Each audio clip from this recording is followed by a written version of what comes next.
Hey, what up, everybody? It is AM, aka Smile the Cynic. Thank you for coming back to my channel and checking out my latest video. So this is my first foray into a sort of tutorial slash informational type of video, branching out into the new sort of Citizen TV branch that I'm developing on my channel. I'm not rebranding per se, but I feel like the Smile the Cynic brand is sort of geared around the Let's Play type videos. And so this will give me the opportunity to do more of the content that I like to do, as well as hopefully stuff that you will like as well. You know, maybe some thoughts and opinion videos, maybe some reaction videos, things like that. So with the new Citizen TV branch, it gives me the opportunity to do a lot more variety of types of videos.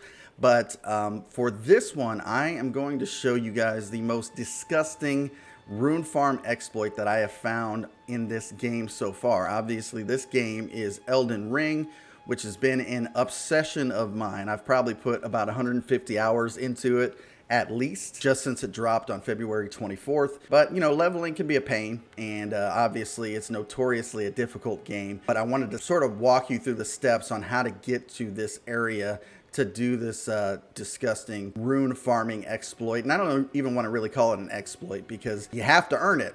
But I feel like they're being a little generous with with the runes that they give out for this particular mob. So in any case, to start this out, I wanted to come here first to the first step. This is one of the first areas that you'll see when you come out of the stranded graveyard there. At the beginning of the game, you'll see an NPC here named Var. He's standing right there. He's not very helpful at the very beginning. He doesn't do much except give you some advice and basically tell you that since you're maidenless, you're doomed to fail. You can talk to him throughout your progress, and he has new dialogue that you can listen to, but it's really not necessary to complete the game. It's just kind of some extra bonus sort of things that you can do to immerse yourself in the story a little bit more.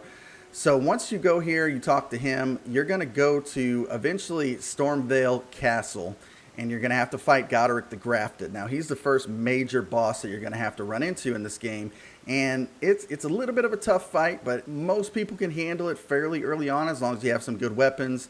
You learn his move set, and you really just wail on him and, you know, get the fight done. It might take you a few tries.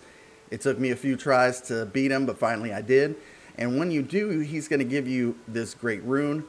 There's a separate quest that you have to do afterwards to go ahead and activate that great rune. So I'm not going to get into that aspect in this video. If you are curious on how to do that, then I would highly recommend you check out some of the other videos about that particular part. We're going to fast forward to after you've already activated the rune and you've equipped it. You're going to come back here and you're going to notice Var is no longer here. He's going to leave you a little note that tells you that he went to Liurnia, which is this area right up here. It's this lake area. It's still a fairly low level area, and it's not too terribly difficult because the enemies are really scattered around. You can pretty safely ride up to this grace point right here, which is the fallen ruins of the lake. I'm going to go ahead and teleport there now just to show you sort of the next step and how this progresses and what you need to do to get to the area. So once you spawn here, you're on top of this rock. You're just going to go directly west, and you'll see, you can kind of saw the tip of it there in the distance, but the Rose Church is actually right over here, and Var is going to be right outside of it. So he's going to be right outside the front door here. He's not going to be there right now because I already completed this quest, but he'll be right in this area here. And the first thing he's going to do is he's going to give you these Festering Bloody Finger. And what that essentially does is it allows you to go ahead and invade another player's world.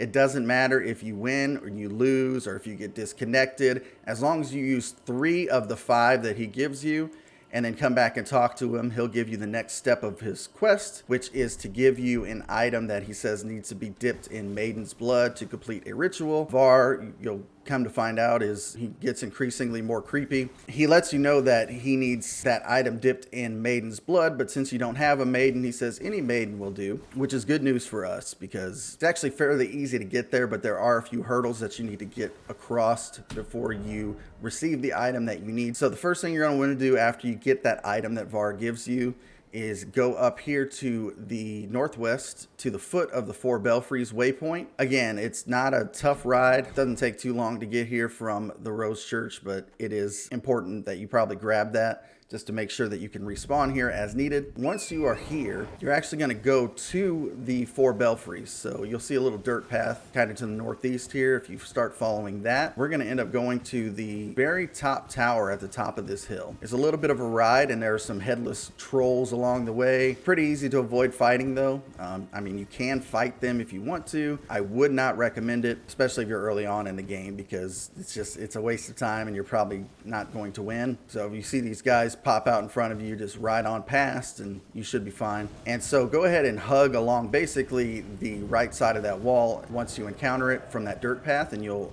get to the 4 belfry towers here. And as I said, we're going to ride to the very top. And what you'll find up here is there's a chest. And in this chest, it has what's called an imbued stone key. So once you open this chest and you get your imbued stone key, you're going to go down here just to the tower directly below, so the 3rd one up from the bottom, and you will find a portal here along with a gargoyle statue. And what you're going to do is, just like with the stone sword keys, you're going to go up to this gargoyle statue and use the imbued stone key.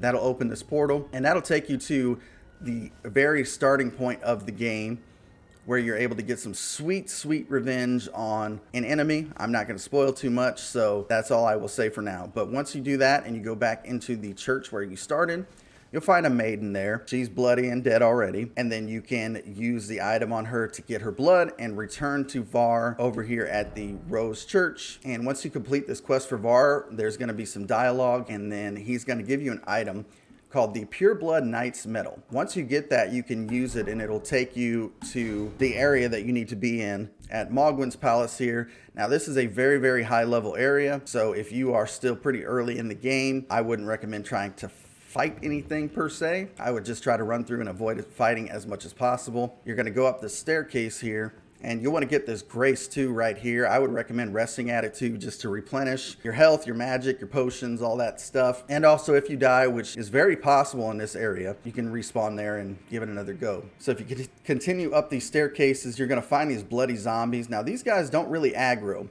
but there are a few of them who will, like this guy in front of me, I think, they will blow up like a blowfish and run at you, and you have to try to avoid that, because if they hit you, they end up causing blood loss and it'll probably end up killing you. But for the most part, it's pretty easy to get through these guys. Just run on through, flip around if you have to.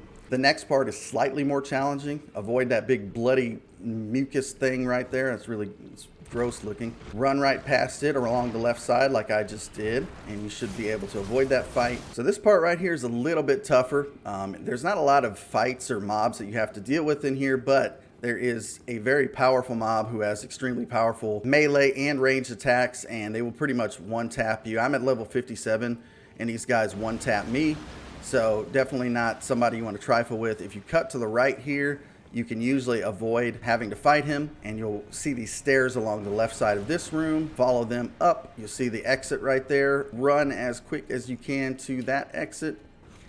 And once you're outside, rest of this grace, and that will de-aggro the mob, and also, obviously restore your potions and health. And also, this is going to be extremely important for the purposes of farming. So once you're here, this is the area that you need to be in. So once you go up here, up these stairs, you'll see a group of these guys, and there's another guy on that platform. I think it's the same mob that was in the cave back there. But as long as you don't swing your sword at these guys, you can walk up. Now, one of the tutorial videos that I saw, he was using a spell so he could hit multiple mobs at once. It's faster, but it's not really necessary, because not everybody has that spell or wants to be a magic user. So if you're not a magic user, what you can do is just get close enough and don't swing your sword. Be careful not to attack, and you'll get their attention. And then what you want to do is run back towards the grace point. These guys are pretty slow and pretty weak. They do have some decent hit points. So if you have a crappy weapon, I would probably suggest before you do this that you upgrade that weapon so that you do some damage to these guys. But as you can see, just killing that one guy, I got 2,044 XP. And it was a very easy fight for the most part. They've got a couple of powerful attacks, but as long as you can avoid getting hit by these guys, usually they're pretty easy. Now, I'm doing this in real time while I'm talking to you, so if there are any breaks in my voice or whatever, just, try to ignore it as much as you can. Okay, I just got this guy's attention, but I'm strong enough to where I can take on 2 of these guys at the same time. If that happens, it's not a big deal, because even if these guys kill you, you're gonna spawn right there at the grace point that you were at. You'll be able to go up and collect any runes that you lost, then just go back at it. So I've killed 3 mobs so far fairly easily, and I've gotten over 6,000 runes just in those 3 fights. And then once you clear these enemies out, you can then go back to grace, rest, come back, and there they are again. So we're talking about some massive runes that you're going to be gaining in a very short amount of time. But anyway, guys, I hope you enjoyed this video, and I hope you found it informative. If you did, make sure that you leave a thumbs up on this video, as well as subscribe to the channel if you have not already. If you have not hit the notification bell, make sure that you do that as well, so that you're made aware of all the videos that I drop. Whoa, that guy almost hit me. All my new videos as they drop. I hope you guys are having an awesome week so far, and we will see you guys on the next one.